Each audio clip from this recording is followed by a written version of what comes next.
Pertama-tama saya ingin menyampaikan penghargaan dan apresiasi yang tinggi atas kerja keras Polri beserta seluruh jajaran TNI, jajaran pemerintah, dan seluruh komponen masyarakat dalam menangani COVID. Itu dilihat masyarakat, dan itu juga saya lihat dan saya rasakan. Kerja keras itu. Dan hasilnya juga sangat signifikan. Sampai hari ini, yang mendorong paling kuat memang adalah dari Polri, telah 440 juta dosis vaksin yang telah disuntikkan kepada masyarakat. Dan hasilnya pandemi COVID mereda. Dan hasilnya ekonomi kita bisa tumbuh 5,44%. Dan hasilnya indeks kepercayaan masyarakat juga menempatkan Polri di puncak teratas pada saat itu. Tetapi begitu ada peristiwa FS,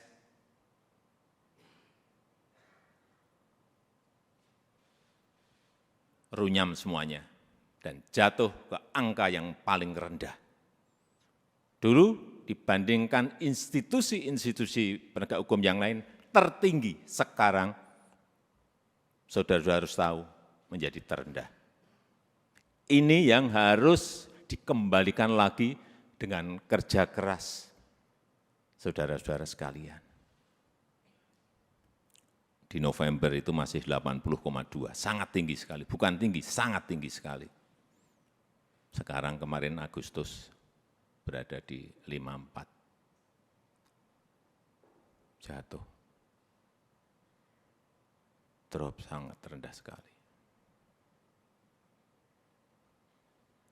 Itulah pekerjaan berat yang saudara-saudara harus kerjakan untuk mengembalikan kepercayaan masyarakat kepada Polri. Di tengah situasi yang juga tidak mendukung saat ini. Kita tahu semua negara sedang sulit, dunia sedang sulit, kita ini menahkodai negara ini juga menghadapi gelombang dan badai dari ekonomi global yang tidak gampang. Perlu saya sampaikan, 66 negara berada pada posisi rentan, 345 juta orang di 82 negara sudah masuk menderita kekurangan pangan akut. Ini yang semua Kapolda, Kapolres, pejabat utama Polri harus tahu. Keadaan situasi seperti ini harus mengerti, sehingga punya sense of crisis yang sama. Hati-hati dengan ini. Hati-hati. Oleh sebab itu saya ingatkan masalah gaya hidup, lifestyle. Jangan sampai dalam situasi yang sulit ada letupan-letupan sosial karena adanya kecemburuan sosial ekonomi. Kecemburuan sosial ekonomi, hati-hati. Sehingga saya ingatkan yang namanya Polres, Kapolres, yang namanya Kapolda, yang namanya seluruh pejabat utama, perwira tinggi, ngerem total masalah gaya hidup. Jangan gagah-gagahan karena merasa punya mobil bagus atau motor gede yang bagus. Hati-hati, hati-hati. Saya ingatkan hati-hati. Masanya yang lalu-lalu sudah usai. Teknologi sekarang ini menyebabkan interaksi sosial berubah total. Sosial media bisa mengabarkan bukan hanya TV, bukan hanya media cetak, media online. Pribadi-pribadi kita sekarang bisa menjadi surat kabar, bisa menjadi media yang setiap saat bisa memunculkan perilaku-perilaku kita sehari-hari kayak apa. Meskipun sembunyi-sembunyi. Saya terlalu banyak mendapatkan laporan.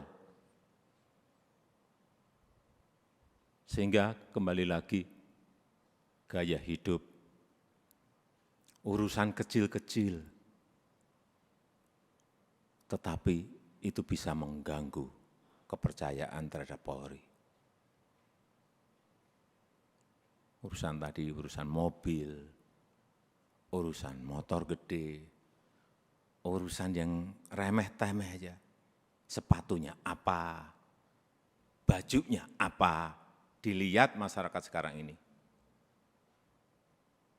Itu yang kita harus mengerti dalam situasi dunia yang penuh dengan keterbukaan. Dan keluhan masyarakat terhadap anggota Polri kita, ini tugas saudara-saudara semuanya. Jadi keluhan masyarakat terhadap Polri 29,7% itu ini sebuah persepsi karena pungli. Tolong ini anggota-anggota semuanya diredam untuk ini. Sewenang-wenang, tolong ini juga diredam pada anggota-anggota. Pendekatan-pendekatan yang represif, jauhi. Mencari-cari kesalahan, nomor yang ketiga 19,2%. Dan yang keempat, hidup mewah yang tadi sudah saya sampaikan.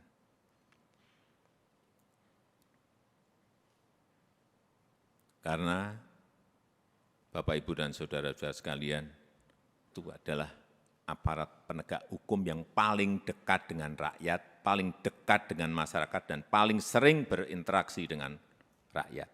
Jadi ingatkan anggota-anggota, selalu di briefing anggota-anggota, seluruh anggota, dan ingatkan untuk hal-hal yang berkaitan dengan pelayanan masyarakat, ingatkan mereka. Jangan sampai karena tidak kecepatan kita, yang kedua, rasa aman dan nyaman masyarakat itu, ini masalah persepsi loh. Rasa aman dan nyaman masyarakat itu menjadi terkurangi atau hilang. Karena apapun, Polri adalah pengayom masyarakat. Hal-hal yang kecil-kecil, tolong betul-betul dilayani betul.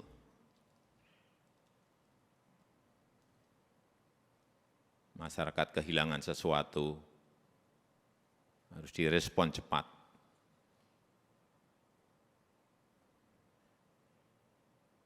Sehingga rasa terayomi dan rasa aman itu menjadi ada. Yang ketiga, yang berkaitan dengan soliditas.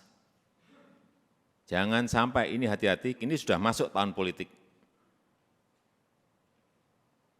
Karena pemilu sudah berjalan tahapan pemilu sudah berjalan sejak Juni yang lalu.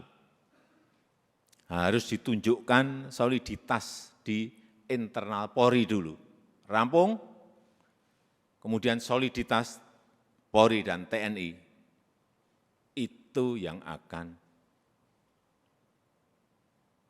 mengurangi tensi politik ke depan.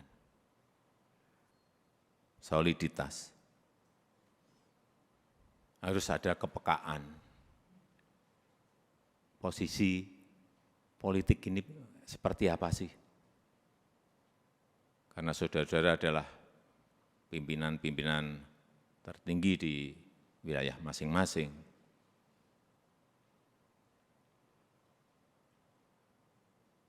sense of politiknya juga harus ada.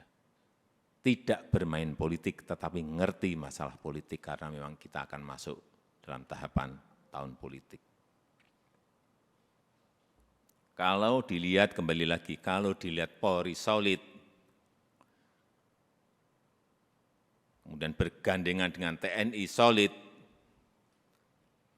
saya memberikan, bolak-balik saya sampaikan, saya memberikan jaminan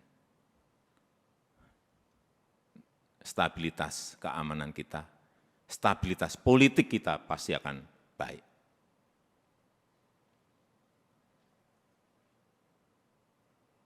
Enggak ada yang berani coba-coba. Kalau coba-coba ya tegas saja.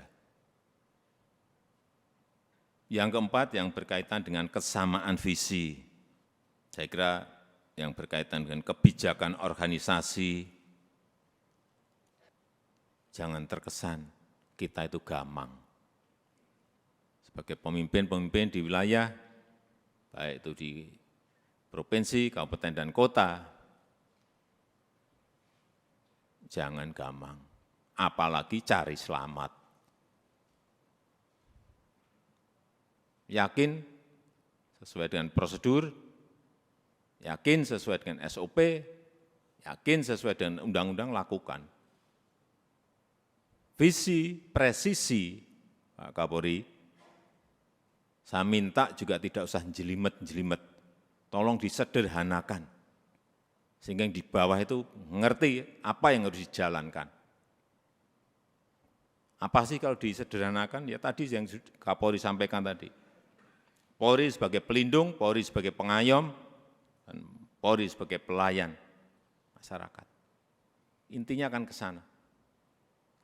Presisinya itu apa? Jelasin sekali lagi, secara sederhana dan jelas. Sehingga gampang ditangkap visi itu. Yang kelima, yang berkaitan dengan penegakan hukum. Jangan sampai pemerintah dianggap lemah. Jangan sampai juga Polri dianggap lemah.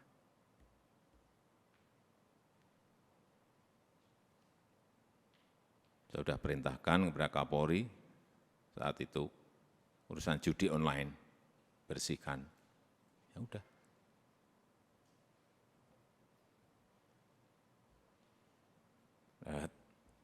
Saya enggak usah bicara banyak. Saudara-saudara tahu semuanya, perintah ini tahu. Dan penegakan hukum untuk yang berkaitan dengan narkoba. Ini yang akan nanti bisa mengangkat kembali kepercayaan masyarakat terhadap Polri. Dan kalau ada sebuah peristiwa, itu segera dirancang komunikasinya yang baik. Komunikasi publik itu penting banget. Jangan terlambat, jangan lamban. Sehingga yang muncul nanti kalau lambat, yang muncul isu-isu yang lain. Sekarang ini sekali lagi era sosial media, hitungannya detik, hitungannya menit. Sudah bukan hari lagi. Begitu ada sebuah peristiwa kecil, dan saudara-saudara menganggap ini kecil, sehingga tidak ditangani, dikomunikasikan dengan baik, dengan kecepatan, membesar menjadi sulit untuk kemudian diselesaikan lagi. Ini tidak berada pada posisi yang normal. Dunia sekarang ini.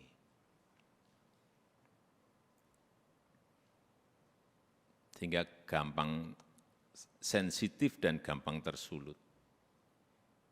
Untuk menumbuhkan optimisme harus menciptakan hal-hal yang baik, dikontra dengan itu, dikontra dengan prestasi-prestasi, dikontra dengan komunikasi yang baik.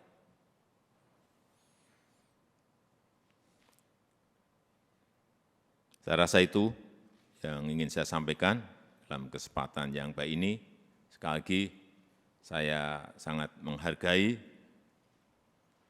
kerja keras saudara-saudara sekalian dalam penanganan COVID yang lalu, dan kita harapkan dengan kekompakan, dengan kesolidan di Polri, di internal Polri, kemudian bergandengan dengan TNI, saya percaya apa yang tadi saya sampaikan bisa kita lakukan dengan baik. Saya tutup pertemuan pada sore hari ini